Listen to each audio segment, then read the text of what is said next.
This episode is brought to you by Udemy. Leaders face challenges every single day, evolving workplace culture, closing skills gap, and let's not forget about the global recession nipping at our collective heels. That's why Udemy Business is bringing you a new podcast called Leading Up. Hear fresh perspectives and insights from business and leadership experts. Every episode is short, only 20 minutes, and shares inspiration, advice, and research to help you work, lead, and live differently.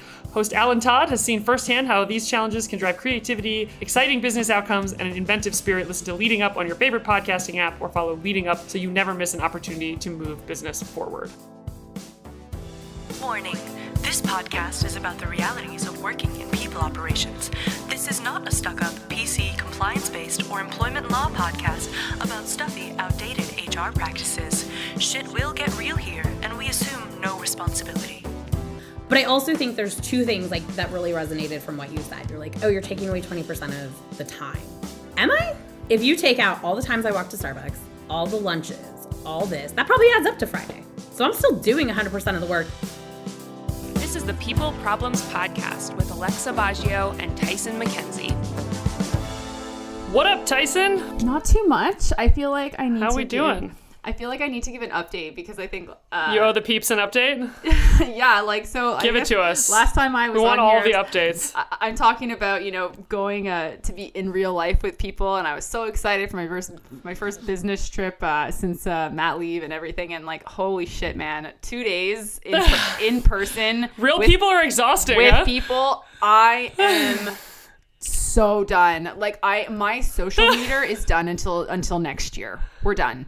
We are done. We're not that far away from next year, luckily, but no, yeah. I know. Is it too early? Is it too early? I don't know. But honestly, I could not believe how physically exhausted I was after being on in a work capacity for 2 days straight. All day. And it's not enough that we have to spend all day together, but then there's the drinks and then the dinners and then the organized events, and I'm people, did you not get enough of each other? It's a lot. It is a lot. I just want to go back to my hotel room by myself and pump my boobs and just go to sleep and be done with it. That is all I wanted. But anyways. Yes, and your girl's still breastfeeding, so let's just... No judgment. Judgment-free zone here at the People Problems Podcast. Well, I'm glad you got your first one under your belt. Yes. I'm glad you survived it. I'm sure your colleagues are thankful that you survived it. Yes, and my husband survived too, so... Good. And the family is still in one piece. We are still in one piece. Still married, still in one piece. The house is still up, yes. Exactly. All right, cool. Well, that's helpful. That's good to know. I mean, you've basically mentally got 2 weeks before the holidays, so it's fine. I know. I can't wait. I know. It is the season. Speaking of the season, it is time to let the peeps know that we have some hotline bling going on these days. So we are announcing the launch of our People Problems hotline. You can call in and leave us a note with your people problem story, responses, or feedback at 310-564-6462. You'll stay anonymous if you want to or not, but you can call in with your craziest stories and your best questions for us here at the People Problems hotline, 310-564-6462. All right, Tyson, we've got a wonderful guest today. I'm very excited for this topic. This is a bit of a continuation of last week's episode where we were talking sort of our unadulterated thoughts on holiday times and breaks. But without further ado, I will introduce Ryan Mae. Ryan Mae is the director of people ops at Blackthorn.io and considers herself a non-traditional people person. She has worked in the people space from startups to ski areas, and she uses humor to lighten the mood, which everyone will be keenly aware of shortly, and reminds folks that she is not, quote, regular HR, she is cool HR, right there for you, Tyson. And when she is not working on culture, benefits, and caring for her team, she lives her best old lady life knitting, reading, wine tasting, and hanging with her cats. Biggest cat person I've ever met. She also has an unhealthy amount of Christmas trees, causing her December electric bill to be the stuff of nightmares. Ryan Mae, maybe the best bio we've ever read here at People Problems, and you are definitely the biggest cat person I've ever met. So now I'm outnumbered by cat people as the representative dog person here. Welcome to People Problems. I ordered some of Tyson's merch because she's got the cool HR shirt, and I was like, oh my gosh, I said that in my bio, and it just didn't. I don't have my shit together enough to time merch deliveries for commitments. Well, tell us a little bit about your foray into people, Ryan Mae, for the peeps. For the listeners, the peeps. Tell us a little bit about your history into this space, and then we'll get to the topic. It kind of started as an accident. I got a business degree because that's, I feel the best cop out when you're like, I don't really know what I want to do. I actually went and worked at a ski area, and it was kind of one of those things where ski areas are seasonal.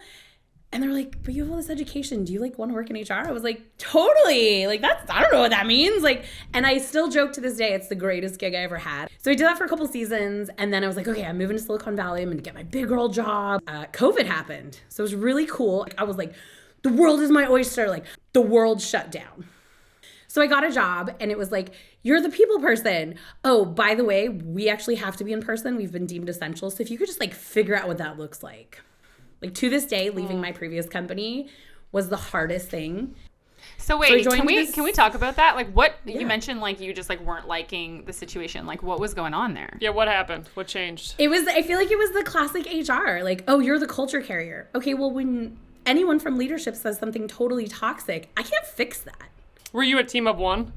I was a team of one. The problem is that people, and this is what I'm learning, is that people think that not so much that HR like made the decision, but that HR has the power to influence the decision and change the decision. I get that all the time. It's like, yeah, like I know that we're not supposed to do X, but like, can I? Like, can you just find some way to circumvent? Can you just make an exception? Do it? Circumvent it. Can you just use authority you don't have? It's as if like they think HR is the all powerful and that we get to like go and be like, okay, you know what, just this once. And I'll never forget, and this I don't want to expose, but I don't want to expose a ton of people, but like we had the conversation. I was like, no, I'm leaving. And he's like, oh, well, you should go like run this by your husband. And like, I look forward to our continued employment. And I was like, I'm out. Like I'm officially You have to run your decision by your husband? Yeah. And so I had been trying, and even true HR person, I was like, this is going to be a coachable moment because I'm leaving. And I like said it, I wrote my email and I was like, I'm leaving. And I was like, the feedback on my leaving is when you said this, I know the intention was like, you're part of our family. Like you've been around us. All I heard was your husband loves me more than you. So bye-bye, little girl. And now I'm officially done. And he's like, well, that's not what I meant. Christ. I'm like, I know that's not what you meant. But this is the culmination of all of our problems. You say things and you only let them land how you feel them. You're not ever going to look at it through the worst case scenario lens. So then I joined Blackthorn. Just to be fair, for all the peeps that listen to this, like a major fucking takeaway. Like, before shit gets said out loud, outside of a small room of executives or otherwise, like, run that shit through the worst case scenario lens. Like, the sensitivity lens, the other people lens, the spouse's lens. Like, run that shit through your, like, meter of all the different people that this could land on. And if it checks the boxes, say that shit out loud. But too many people just run we wouldn't have a job. Like, right? If people thought about what they said. So we have Blackthorn leadership, and I'm constantly amazed. Like, we come in, our benefits and stuff, it had been run by, like, it was startup. There was 15 people, like, we were just piecemealing. And I was able to say, like, what if we did this? And it was like, love it. Yeah, okay. And I was like, wait, what? I have, like, a whole, like, presentation and my torch ready, and I'm, like, gonna die on this hill. And you're just like, yeah, show me what you got. And I'm like, wait, what? Isn't it fucking refreshing? That's, like, the best thing when you have, like, you're so ready to, like, just, like, fight to the death, and then they're like, yeah, sure, and you're like, what? Like, and so we're like learning each other, and all of us are kind of working, and then out of nowhere, our COO was like, hey, I've been reading about 4-day work week. And I was like, yeah, I wish. Okay. That would be great. And then it became a thing. Let's talk about it. Let's talk. I want to talk about why. I want to talk about pros. I want to talk about cons. I want to talk about considerations. So I'm ready. Follow along with me here. Why did you start having this conversation? Like, he read something about it, whatever, but what were, like, the considerations and the reasons that this conversation started to happen? I think it was a 3-prong kind of reason that it started. And just really quickly, how many employees are you guys? Right now, we're at between 120 and 130. Okay, and you're fully remote? We're fully remote. We're in 14 countries. Cool. We're in the U.S. We're in 29 states. We're everywhere. We're in almost every time zone. That's like my goal, is to get one in every time zone on the planet and just be like, yes. But so when I started, we were 32, and they were doing summer Fridays every other Friday. And everybody's like, oh my gosh, this is great. And then it was like a discussion, do we just keep the every other Fridays? And the notice from those, just from that, was like, a lot of people, if I have to go to the DMV, I'm going to do it on that Friday. I'm just gonna like live my life on that Friday of like the stuff nobody wants to do, but you need to do, and then you don't feel bad about missing work. So like, okay, cool. I believe our COO had read an article. There was a lot of stuff coming out about some of the bigger players trying this or being against it or it's not going to work. I kind of thought it was a joke when he suggested it. I was like, okay, yeah, we're just going to give everyone every Friday off. And then leadership started buying in on it. They're like, yeah, what would that look like? How would that work? Can you do some research, Ryan Mae? So I did a bunch of research. And for us, the one thing I would say that if you're prepared to do this, we called the first quarter a beta. We told everybody. Wait, pause. Yes. Before you go there, I want to know what the research told you. I want to know what you found out about 4-day work weeks. There's not enough research. There's not enough good research. I think I found it was a college. I don't want to cite the wrong college. There was a college that did a study on it. Most of the studies were in Europe, and which is great, but you've traveled and like outside of the US, culture is just such a different thing. Yeah. Like it's such things are more relaxed. There's longer lunches. Expectations are different. Yeah. The relationship to work is different. Exactly. So a struggle I had when we were doing this research, I was like, well, all of this is from the UK. So I don't know if that applies to us. And what I love about our leadership is they're not afraid to push back in like a constructive way. And he was like, but why? We have people in the UK. And I was like, oh, well, gosh, okay, yeah, that's a really good point. Like, I don't have a good answer for that. Why am I only thinking in the US box? And that's something that like I struggle with constantly. That's what we do. Because I'm a US, we're very like focused on our own selves. So we started the conversation and the research. I think I made like a very pathetic deck. And I even was like the conclusion, I was like, I can't tell you yes or no if this is a good idea. I can tell you as an employee, I am all in. Even if it's for a month, I want all those Fridays off. Yeah. And you were like, we're going to test this. We're going to do like a trial run. We did. So we sat down with our management team and our leadership team and said, hey, we're going to try this for a quarter. Like, we're going to try it. We didn't have a lot of parameters. I'll be really honest. We kind of just were like, yeah, Friday's off. I don't know what that looks like. And then it was like, oh wait, we have a customer support team. Like, I was gonna ask. Yeah. I was gonna ask. Is there anyone that needs to be there 24/7? Yeah. And maybe let's go through some considerations before we do pros and cons. We didn't do we did talk about it, but I don't think we framed it up very well in the first run. And what do you mean by that? Like we're like, oh, okay, well, if there's customer support, like we kind of delineated, like, what does customer support look like? Like, what is that? Like, okay, so who's got to cover Friday? Is it one person? Is it half the team? Like, we didn't go deep dive on that. I don't think we had a consistent schedule, to be honest. I think it was like, who's working on Fridays and things like that. And despite all of that, it still mostly worked. People were happy. And then it came like, it's coming up to the end of this quarter. What does it look like? We are very much about engagement and feedback and stuff. So we have a bi-weekly anonymous feedback tool. We have a quarterly, like, I feel valued, all this. You can add comments. So it's coming up and everyone's like, okay, 4-day work week, what does this look like? The number one thing, I think we had like 34 people be like, I love the 4-day work week. And I was like, oh gosh, okay, so if we roll this back, like, who's going to deliver that message? Because knows. I'm not. How did you do anything? So obviously, like, there's the engagement results and people saying like, yeah, we love this, but did you do anything to measure outputs? Like, were people still producing the same amount of work? So that was one of the things. We didn't look at the metrics on the front end. We kind of in the middle started to, and we noticed some of the managers, like, I was like, why do you have Friday meetings? Well, I have this to hit. I have that to hit. And I was like, okay. And our philosophy, even before the 4-day work week, is we're outputs based. So like I have a generalist. She's awesome. She's a mom. We're in different time zones. And I've always been like, I don't want you to say like, oh, I did an 8-hour day. I want to say like, hey, I need you to do 1, 2, 3, 4. Of course. Currently, she's implementing this new software we had. It's called Perk Showcase. You may be familiar. And I love when our guest shameless plug. Shameless plug. I'm not being paid by Alexa. Showcase we actually use the product. But like, Thank you, Ryan Mae. But that's the thing. Going to her and saying like, I need the employees uploaded by Wednesday. I think it'll take an hour. If it takes you 2 hours and you don't say, it took me 2 hours because XYZ or I'm blocked and I need you, it just took you 2 hours. Well, the 4 other things I assigned you, I still kind of expect to be done. If you come and say, hey, this is actually going to take me 30 hours and this is why and this is where I'm stuck. Okay, we're going to regroup. I don't think we live on a time clock. I don't think we live in a company or a culture. I've had my boss call me. He's like, what are you doing? I'm like, I'm at Target. And he's like, okay, when you're done, can you do this? He's not like, why are you at Target? He doesn't care. So, but is what he's asking for going to be done?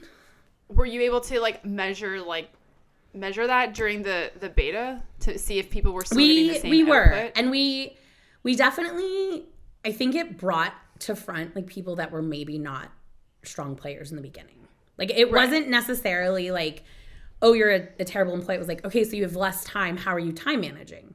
And even I had to learn to be like, okay, what do I need to do?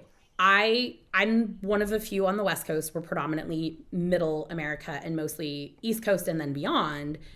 So I had to learn like, okay, 7 a.m. Pacific to about 11 is kind of like, that's when I'm the most needed. The Slacks, the emails, all of that. So what does that look like? I have a focus block on my calendar every afternoon from 3 to 5. Can I take a meeting then? Yeah. But instead, that's when I do my quiet time. And it was learning for everyone how to do this. And then we came up to the end and we kind of all make decisions collaboratively. Like there's always like a final stop, but we were coming to the beta and we met with all the managers and 99% of them were like, I'm in. This is great. I love this. There was a few that are like, hey, we still have numbers to hit. We still have product to produce. We still have these things. What does that look like? And that's where I really think we then kind of deep dived and did it right. We built a structure. We built policy. We kind of did all the things that I'm like, ooh, I hate doing this because I don't want to have to be in Slack and email 400 times a day and be like, hey guys, here's the rules or here's the box. But we needed it. But that's different than what I think we talk about a lot and that frustrates people is when you just roll this shit out. When you just do the second step that you did before you do the first step that you did, which is the pilot. And what the pilot lets you do is it lets you, 1, walk it back. 2, if it doesn't work. 2, get all that crap under your belt that's like, oh, we didn't really think about hours, and oh, we didn't really think about time zones, and oh, we didn't really think about like how this affects our PTO policy and all these other things, right? So you get a period of grace to like watch and learn, and then you get to go in and say, these are the rules, and these are the rules because, right? Like here's the rules of engagement for everybody, and we know this and are implementing this because we've watched this unfold over whatever, a quarter or however long you guys said you did your pilot. Exactly. So, and that was the thing. Yeah, I think that's really important for. Yeah. Was one we didn't think about. So President's Day, it was so obvious the 3-day work week, probably not possible. Maybe for other orgs, I don't know. I'm not here to tell every org what to do. But like we had President's Day Monday off. And then I know I was like, I'm not working. It was pretty clear most of the U.S. employees were like, there's no way. Like, I have shit I have to get done. Yeah, it's a federal holiday. I have a 3-day week. Yeah. So it was like, okay, so we realized like Tuesday, Wednesday, Thursday is not good. That's not a great setup. So we looked at the holidays and said, okay, if we're going to make this permanent, I think at that point, like we still had Memorial Day, 4th of July. I'm just using U.S. ones because I know them off the top of my head. Yeah. Labor Day. Yep. Mm-hmm. We're coming up on Thanksgiving and then Christmas. And it was like, okay, so we're taking Memorial Day Monday off. And the way we set it up, we have the Friday off before Memorial Day. And then we have Memorial Day. And then we work Tuesday through Friday. We just shift it. Yeah. So you still get a 4-day weekend, then you have a 2-day weekend, then you go back to your 3-day weekends. Right. It's not impossible. And then we looked at times like we have Christmas off on the 26th because it's the observed. And then we have Blackthorn Friday, but then the 2nd is also a federal holiday. What does that look like? It's dead. It's quiet. So leadership's like, that can be a 3-day work week. We have I think we have like 60% of our staff is on PTO. So like, honestly, like, right. The other people that are willing to stick it out be like, oh, none for you. So like everything was case by case. And then it was establishing. But how do you think about things like PTO? Right? You're like, okay, well, we just went to giving everybody 52 days off a year, assuming there's one a week. You know, it's probably a little aggressive. Maybe it's 48. Flex PTO. Okay. So Tell us everything. We have the use it as you need it. We like do unlimited have sort of thing. Yeah. I wouldn't say it's unlimited because we are conscious of like leave of absence, like things like that. Like we support families, but I would love to be like, oh, I'm just going to be on PTO for a year while I like nurture this child. That would be great. It's not realistic. So we have, there's not a set number though, but we just kind of keep an eye on it. And honestly, more of like the concern we have is people not taking PTO. Right. Yeah. So it's like, we're very blessed. I also think that the culture of Blackthorn fosters like the best employees. And I don't think it's because like we're doing anything. I think I've had people seek us out. I love the 3-day weekends. I love your CEO's take on this. I've worked for your COO before. I think we have a really great group of humans that are very like aware, like, hey, this is a really big privilege. And so I want to make it work. I want to get my objectives done. It looks like less hours because Bamboo, you just have 4 days off instead of 5. And then fractional PTO, if your kid's plays on a Wednesday, yeah, you're going to be gone for 2 hours to go do that. But most people are taking their pets to the vet, going to doctor's appointments, doing all that stuff on Fridays. You can book all that on Friday. Yeah. Right. You can book all that. Yeah. And nobody's going to fault you for like, hey, I can only get in, like I had some teeth stuff and my dentist has like the dream schedule. He works Tuesdays and Thursdays. So I was like, there's really literally nothing I can do. That'll be next. Right. I'll be like, I'm working like 10 to 2 Tuesday and Thursdays. This is my deal. But like nobody was like, oh my gosh, you're taking off a Tuesday afternoon. It's like, well, that's what it is. Right. It's not a judgment situation. And it does weed out the people that abuse it. If someone's like, hey, I'm taking 200 hours of PTO on top of 50 Fridays off a year, you can have the conversation. And with our unlimited and flex policy, the way we have it worded is like we ask for advance notice. We ask for a minimum of 2 weeks if it's a planned thing. We ask you to go to your manager. We also ask you to look, our calendars are all public, so you can tell who's out, who's when. So like if I go to look at the last week of the year, I can look at the people that are out. If everybody else on the people team is out, I'm probably not going to feel great about being like, hey, so I'm just going to like mosey. Can I ask about how this impacts pay? We didn't change pay at all. Oh. Because our pay is based on output. Mm-hmm. Wait, can you explain that more? Our pay is based on the deliverables. Right. So I'll you get paid to do your deliverables, not by hours. I get paid to be the director of the people team, which includes running payroll, implementing Remember, software. Tyson, that in the United States, outside of certain kinds of work as they are designated, there is not a requirement for hourly overtime consideration, all of that. So it works, salaried is like a truly sort of like open bucket around here. Right. Yeah. Unless you're in California and you get that 80. She's that so 87 hours a week.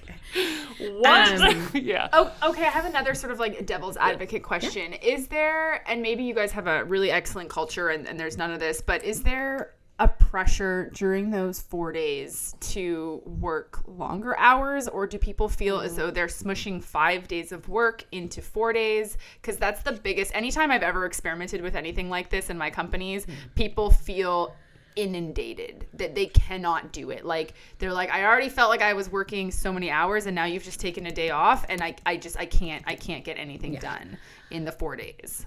We did ask about that. I think I want to say our sales team kind of felt the push the most, and that was where we had to make like a special exception. If it's end of month, end of quarter, and that's a Friday, they're going to work anyway. And we know that. They're commission based. Right. Like you don't, so we're not here to say like, oh, well, we just want that free labor. So what we did with our sales team is if end of month or end of quarter is on a Friday, you work that Friday and take the following Monday off. And it is known. It is written in our wiki. It is out there because I'm not here to fault anyone. And I don't know if it's our culture. I think some teams feel the pressure more than others to take, like, I can't take time off. I'm already busy enough as is. Do I take every Friday off? No.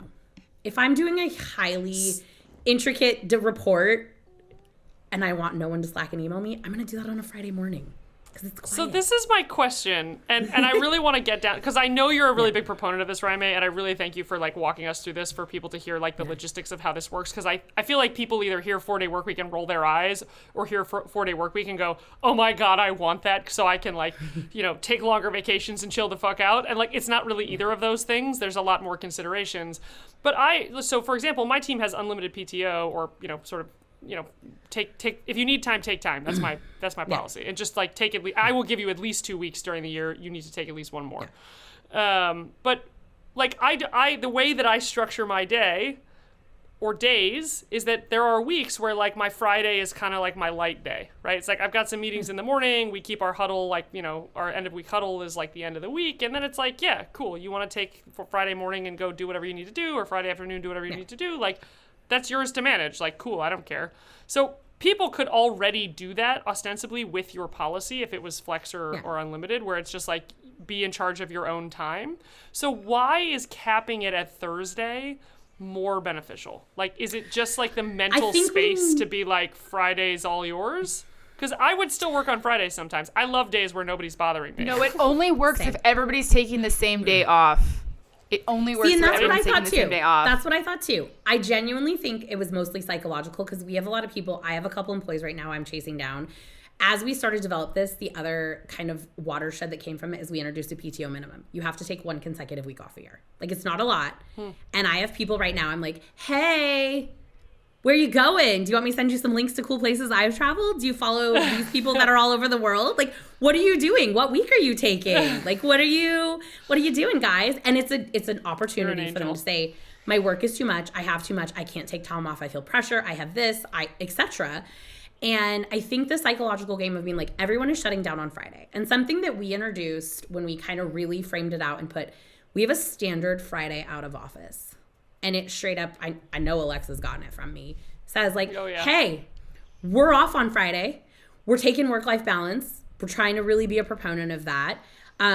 Here's some links to our product. Here's how you can schedule with me. Here's how, like, if you have a bug, if you have an emergency. And we have like certain teams, I know customer success has an on-call person on Fridays and then they take a day the next week. Customer support is broken into 2, I think they're calling them pods now, where their schedule is 2-day weekend, 4-day weekend. So 1 week they work Monday through Thursday. The following week they work Tuesday through Friday.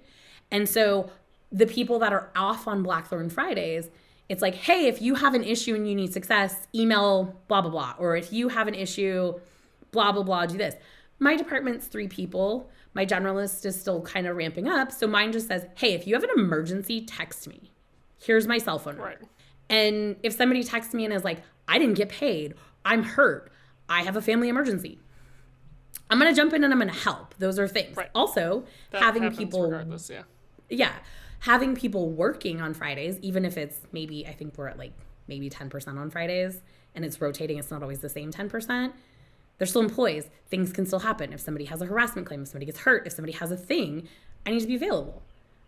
I think there's only been maybe twice where I've had to jump in and be like, no, I need to do this. Yeah. But it's okay. Yeah. So I really do feel, though, that, like, there needs to be alignment on the day. So, like you said, like, you've picked Friday, and it's just, like, the culture. Everybody shuts down on Friday. Yes, there's going to be some exceptions where, like, the odd person has to be there to keep the lights on, whatever. But I think that, like, where the magic happens is when everybody's off on the same day so that you can truly, like, relax and, like, not be like, oh, I might as well just, like, people are messaging me left, right, and center. I might as well just hop back, because then you feel that pressure to, like, go back to work, right? So I think, you're like, it was my day off, but I didn't really take the day off. Right, exactly. And then everyone's all over the place. Yeah. Right, so, and then it just, like, becomes, it loses its magic, right? So I really am, like, I love, like, I've gone through this experiment where we've had Fridays off, and it's nice because, like, there's the pressure off. You're not coming back to shit storms with, well, maybe sometimes you do, but, you're not getting all these messages. What's that job? How do I get that job? You're not getting all these messages. It's kind of like the week off at in the holidays. Like, we've talked about this on a previous episode. The shutdown, there's magic there because you don't feel any pressure at all to log in, and you can truly disconnect. It is magic. The shutdown is magic. It's truly, but it's a psychological, like, consistency psychology, and that's what creates the magic. Yeah, I love that. So all right, I know you're a big fan. I know you're a proponent. I want you to poke holes in this, Ryan Mae. What are some of the cons of There are people that work. Weeks? There are people that work. I am one of them. But you also get a handful that's like, oh, well, I did this on Friday. And you're like, but who asked you to work on Friday? Who, like, if your manager's like saying, you got to do this on a Friday, I want to know. Because I can be like, hey, not cool. Are you choosing? But are there other cons? Like the sales team was like, I can't get my close rate hit if you guys cut my time by 20%. Like, you're literally cutting your quote unquote time by 20%. Right? I think that was a concern for our sales team at first. And I think that our leadership was like, okay, how can we help? How can we support? Do you foresee a way where this could work? I don't know, the full resolve of those conversations. Right. I believe that our sales team But it has to be everybody. It can't just be like sales team works 5 days a week if they want to. Exactly. Yeah. Like, and so I get this the most with like new hires. They're like, well, do you work on Fridays? I'm like, I personally occasionally will do stuff. I will not be slacking my team. I will not be emailing. And we send constant reminders. You can schedule Slacks. You can schedule emails. Yeah, I mean, like I work on the weekend. Like I love working on Sundays because nobody fucking bothers me and I get a bunch of shit done. But I tell my team, I'm like, I won't bother you on Sunday. I feel like the root of this problem is that our weeks are just so inundated with useless bullshit meetings and we just don't have time. Because I'm also a fan of, like, I've seen, like, companies do, like, there's one day a week where you, like, the culture is that you do not book meetings. Have meetings. Yeah, and that's, like, an effective, that's, like, a really effective tool to use as well if you're thinking like, look, my leader is never going to approve a 4-day work week, but like at least consider taking a day off from meetings because it's too much. Like especially now like that most of us are virtual, the meetings are just, it's ridiculous. It's like endless. Yeah, you need a day to get caught up. Yeah. So it's fascinating. I think you're spot on. Go ahead, Ryan Mae. We did poke holes in that meeting part. There are stand-ups for smaller teams. There's never going to be a company-wide meeting on a Monday. There's never going to be an all hands or big announcements or things like that on a Monday because we don't want the people that worked the Friday to be like, oh crap, I should jump on this because it's an all hands. So our all hands and stuff are always on Wednesdays. Our management calls always on Wednesdays. We don't do no meeting days because I think that on top of a 4-day work week. Well, you don't need to. Yeah. Right. That would probably like we have one. We have a no meeting day. And that's one of the things like where if my team's like, hey, are you doing something on a Friday? I'm not scheduling meetings. I'm not talking to vendors. Like I'm not doing any of that. I'm doing stuff that I need to check off my list because my time management has afforded it to that Friday. And is it because I had too much work? Maybe some weeks. Is it because I snuck out early and went and got my nails done on a Wednesday? Sometimes. Like, it's just all about, like, self-management. But it's not sneaking out. Like, it's not sneaking that's what I'm saying. out. You work for a culture that's, like, do you when you need to do you. Like, probably, I regularly do like that shit in the middle of the day. Yeah. It's probably a psychology. If I look at my schedule and say, okay, I can leave early on Wednesday because, like, Tina can get me in, I can do the payroll reports on Friday. Or I can do some stuff in the background on our HRIS on Friday because that's a one-person task. It's not affecting anyone. I'm not sending stuff to my team. Right. But you're also an adult. You're also someone who takes a ton of pride in their work, and you're someone who like can run their own schedule. And like I hate to say it, Ryan, but that's a little bit of a rare trifecta. Like that's what it takes for this to work. Otherwise, you wind up just shoving policies and rules down people's place.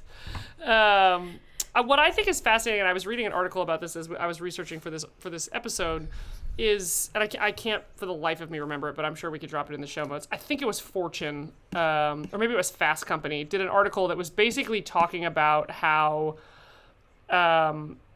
sort of like the reason that 4-day work weeks are more appropriate. They make the argument that it's more appropriate now. I don't know that it's more appropriate. Like I'm not sure that anything about the way that we work has changed so much that it justifies automatically cutting 20% of the work week for everybody. But this idea of strategic inaction, which basically is like, so they equate it to the idea of a relay team. So you've got four relay runners who all have to get the baton to be able to run, and you get scored by how fast you get the baton across the finish line, right? Standard four leg relay. And what they basically equate it to is you have 4 runners, but you're not making the other 3 runners do something while they're waiting for the first runner to run their leg. Because the goal is not to make those 4 runners as busy as possible. The goal is to get that baton across the line as fast as possible. So what you're doing is you're optimizing the efficiencies of those 4 runners together into a system. So for example, the sort of like work example of this is like your customer success team can't actually do anything with a client until a sales handoff is made, right? So you could imagine a world where your sales team works a different schedule or an earlier schedule than your customer success team, right? Because there's a natural transition from one to the other in the system of, basic SaaS sales, which is really interesting when you think about, because I think to Tyson's point, like, I think it's really interesting to watch people grapple with like, what the fuck do we do with ourselves now that it's just not, I have to be at my desk 9 to 5 and people expect that I know what I'm doing. It's like, no, you have to figure this shit out for yourself.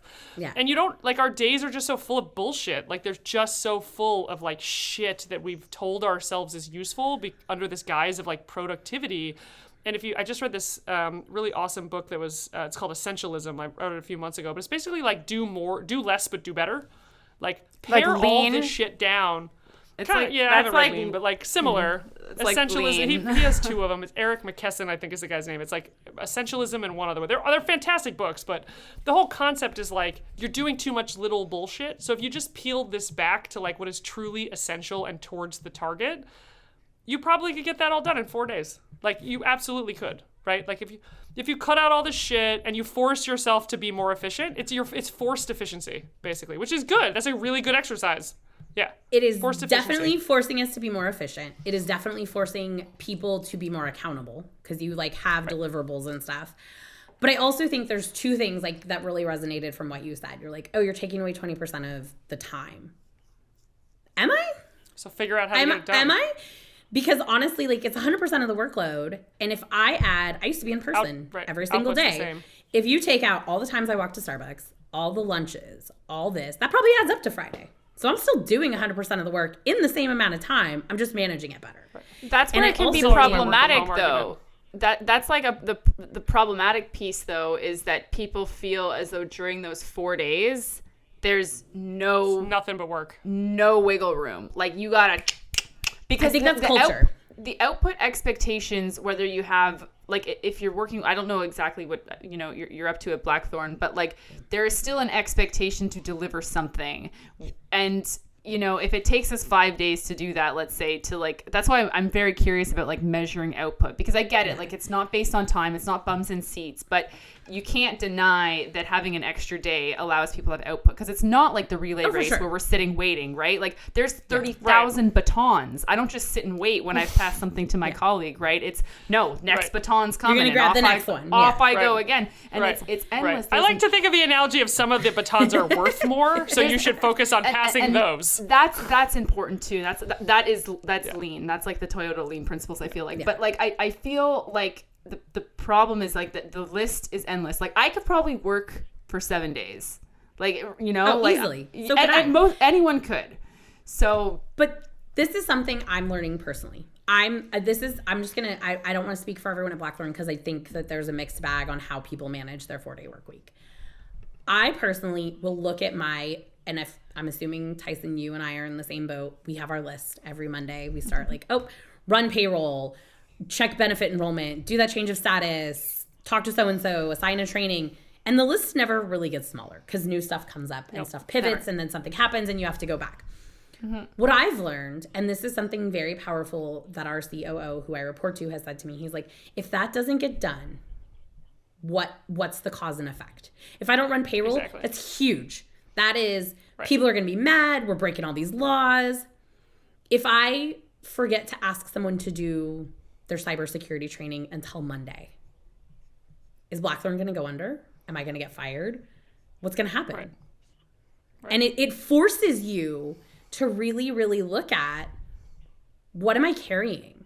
I'm having to learn to separate. And what the 4-day work week is separating is I'm not just Ryan Mae, the HR person. I'm Ryan Mae, the wife, the auntie, the cat lady. I volunteer at our local library 2 hours every Friday morning. Like, there's so much more to me than that. And it's helping me establish, like, what are the priorities? I personally do not, you want me to poke holes in a 4-day work week?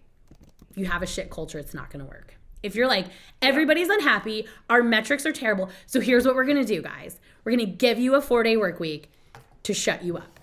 If you did it, but you had a stranglehold on everybody, right? Because I do like, I think people talk about the side of this that's like, oh, well, if you do a 4-day work week, like, how do you do PTO and how do you just like not set the expectation that like any boundary on their time is like now too tough a boundary? It's like, well, you just don't fucking hire those people.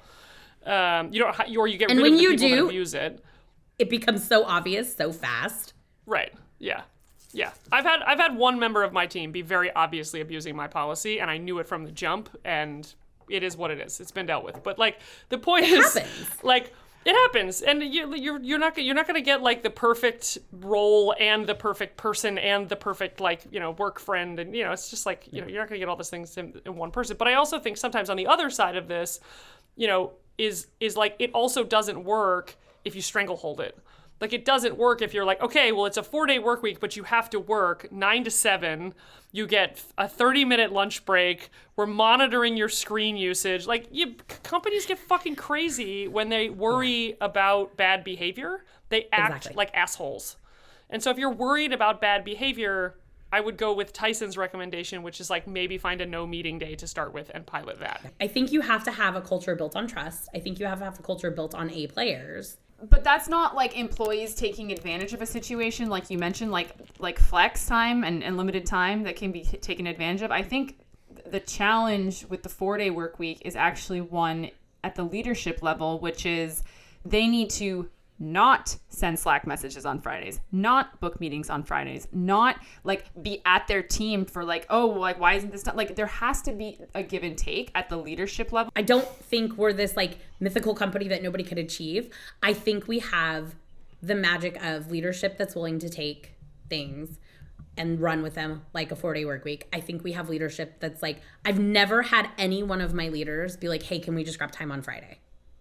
That's never happened since we introduced this. Do we send Slacks on Fridays? Yeah. Do they need to be responded to sometimes? Yeah. Most of the time you can ignore it. You can also, I feel empowered to say, like, if my boss is like, blah, blah, blah, I'm thinking of all this, to be like, do we need to talk about this day or can we revisit Monday? 99% of the time he's like, oh no, this is just a Monday thing. And I should have scheduled it. Like, I'm just in my head. You started that sentence with, I think, the only thing that matters as we come to the end of this conversation, which is, I feel empowered. ... And that's the thing. Like, everybody should feel empowered to be able to push back. Everyone should be empowered to ask questions. Even if the question is like, why are we doing this? It's stupid and we shouldn't do it. You should be able to have a space to say that. And we had people be like, I don't think this is going to work and this is why. And we worked through it. How do those people feel now? I feel like they're enjoying it. There's no option to opt out, right? If you choose to do stuff on Friday, you're choosing to do stuff on Friday. You're not scheduling meetings. If you're a manager, you're not making your team do it. Right. That would be kind of, so if you choose, and again. So you can opt out, you just can't like chirp on Slack and bother everybody about it. Yeah. Right. Like you can't be like asking for deliverables when it's the time off. I work on Fridays. Do your heads down work. Yeah. Yeah. Do your heads down work. If you choose to do it. And like, I've gotten to just my own habit. I've started saying like in my emails, scheduled, because I'll pop a bunch of stuff on Friday. Or if I think of something on a Monday or Sunday night or whatever, be like, hey, this was scheduled. Because I don't know, maybe somebody's going to come in if it's a vendor and be like, oh, we solved this on Sunday. So then my email on Monday makes no sense. At least then you're like, oh, she scheduled this. Like this was in the past, so it's already solved. Or right, that's smart. Yeah, so it's just everybody's finding a way. I think there's a way to like quiet opt out, do your heads down work and things.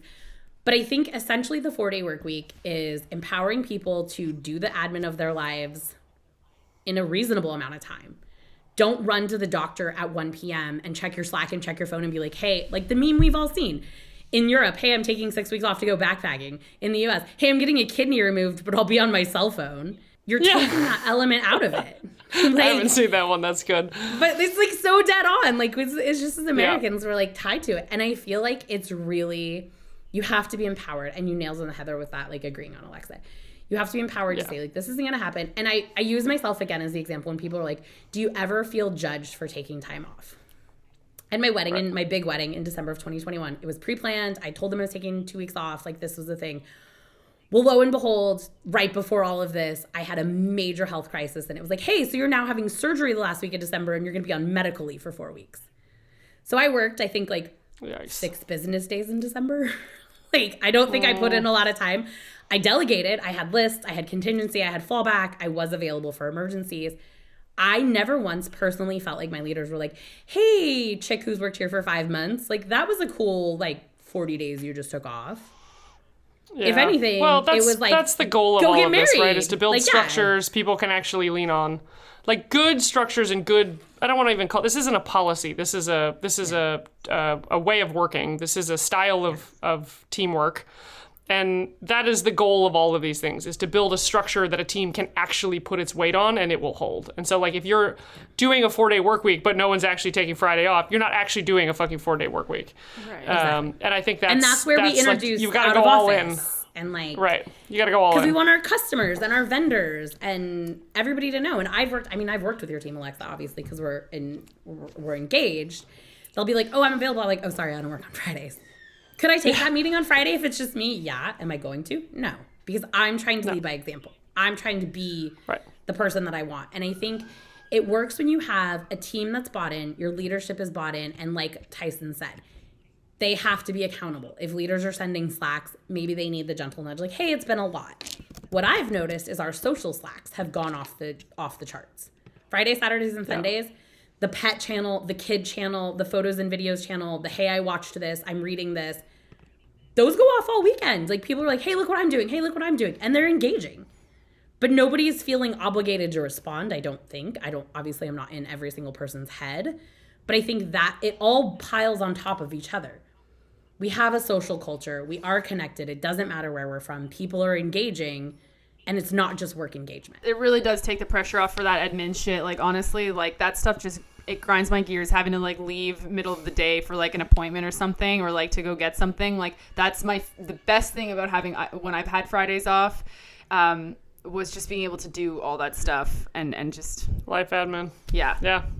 Tyson, you took 40 hours of PTO and you're like, oh, I took my kid to the doctor, I went to the dentist, I went to the DMV. Like, that's just a what bummer. A vacation. Or the company can just pay me more so I can pay someone, so I can contract that shit out because I don't want to do it anyways. Yeah.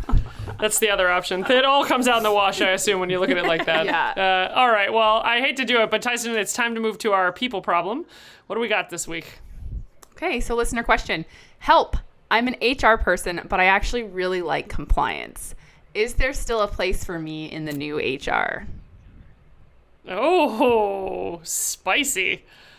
All right. They like compliance. I'm gonna have to swallow that for a second.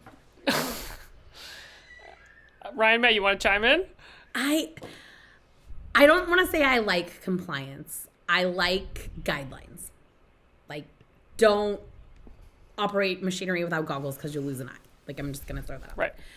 I do think there's a place. I think it's in consulting. I think it's working for a PEO because they have HRBPs that'll sit there and be like, hey, so you still don't have a handbook. Maybe, like, we should do that. And then the HR person at, like, the cool hip startup like I am can be like, she's making us do this or he's making us do that. Like, it's totally not me, guys. I'm still cool. But then you're still getting the protection. I think there's also a lot of companies that still want the rubber stamp compliance, and I'm not saying that in a negative way. There are some very successful industries that have to be highly regulated. And I learned that with veterinary. Like, we had drugs in the hospital. Doctors are licensed. The assistants are licensed. The x-ray machines have to be, like, there's so many different compliances. It's crazy, and it has to happen or you can't open the doors. So I think that's what I think is really clear to articulate here, and because I think this is why this person is asking this question, like, is there room for me in the new HR, is like, it's a little bit like your finance department. They should be separate things. And the reason that you want a separation of church and state is because you want the compliance team to be able to look at something from the position as a business owner, from the position of what is the risk to me as a business, right? And so what you don't want is the people team operating from the position of what is the risk to me as a business, right? You want the people team to be able to fight the other argument, which is like, yes, but this is a human and we need to deal with the human. Here's the mental effects. Exactly. Here's how this plays out. Here's the implications of this. Here's how this sounds to a person when you say these things out loud. So aside from just being like, oh, you should just be in, like, employee relations, which I don't think is the answer this person is looking for. No. And Tyson and Tyson's mom, I think, would both give us a hard no on that one. Is that there is absolutely a place for you, because it's really, really important that someone on the people side of the house can be the translator of that need, right? So I actually, and it's like one of our very first guests, Dom Merritt, who I adore, was like, ask for forgiveness, not permission. You need that person on the people team. You need the person on the team who's like, no, I know what compliance is telling me, but I know a way to do this, that this still works, right? Because otherwise compliance will just, it's like asking your lawyer, the lawyer is always going to give you the safest, like most lawyerly answer that's like, this definitely means we won't get sued. And here's most expensive, safest, like, but also like watching their own ass answer. And like, it is your job to interpret, like, okay, that means you've given me guardrails. I can operate within the guardrails. And so you need someone on the people team who can look at this and say, okay, this is a bit of a weird situation or a big new policy or a, thing we want to try to, push some boundaries on. I'm in charge of keeping us inside the lines, right? And that's actually really, really powerful and really important. But you cannot be the person who is the stickler for compliance and wants to be the one representing the business. In that case, you should just go work in compliance. Yeah, and hold on. Like, let's be clear. Like, the new HR and how we're talking, being strategic partner, blah, blah, blah, that's not anti-compliance, right? Like, we still have to be compliant. No. Just like we're not anti-finance. Like, we love finance. Yeah, we're anti-HR is the police, right? Like, that's what, the anti is. So there will always, so long as that there is employment law, be a space for someone who likes compliance in the world of HR. Just like you said, Ryan Mae, how you started this conversation, you knew the federal holidays in the States and how that was what the implications were going to be to your 4-day work week. Well, how is that implications now across the world? And like how can just cutting a day off the work week, like, are there any repercussions across the world? It's like anything we do, any change we make, we have to, especially in a global world. I see these rules often called global policy and compliance. There's tons of those types of rules out there. And that's a huge one, is as we start to scale and go global, okay, like what are the ramifications of making like some of these changes? So there will always be a place. We love you. We love that you love compliance. So we don't have to worry about it. And even with like the new HR, like things, I believe in pay transparency. I 100%. Yeah. Am I going to sit here and get well-versed in every country and every state and every jurisdiction? Hell no. No, I'm going to go to a compliance person. Yes. That's also the same why argument we make about them. Yeah. But it's also like, it's why good HR teams have a really good employment lawyer. Like, because you still need one no matter what. Like, it's not your job as a people person to know every employment law across the 16 states your employees in. Exactly. You have to know how to go get those resources or hire those resources for the firm in a way that's not a financial burden, right?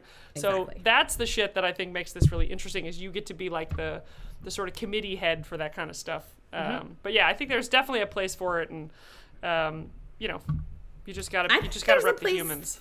For every part of HR other than like our grandma's being HR, where they the lady from Monsters Inc., where she's like, "Where's your paperwork?" Like, Mike Wazowski. Yes, like that's it. And we live in a neighborhood. We're in an HOA, which is a whole other drama that we could do another podcast on. But basically, like, she's head of global HR for. Well, I've been banned from meetings because my husband's the president, and my mouth has gotten me in trouble multiple times. So luckily, there's not an HR person on the HOA board, because I would be in so much trouble every day. But like, she's global head of HR for a major company in the Silicon Valley. And she's been like, are you one of those companies that's like millennials, like just all this like work from home and all this? I'm like, hell yes, we are. Her and I are never going to be the same HR.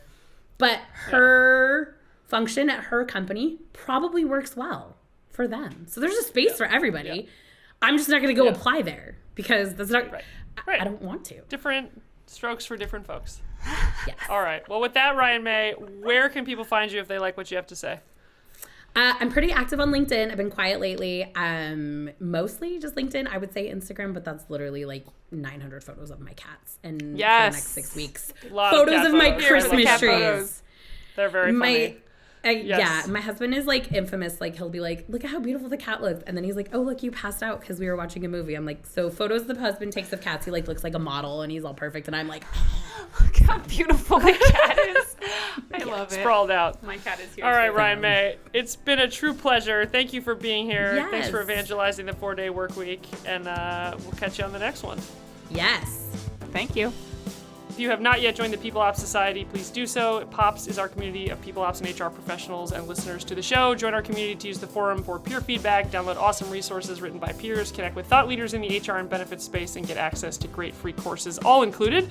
Use the code PeopleProblems at peopleopsociety.com to get 20% off your membership.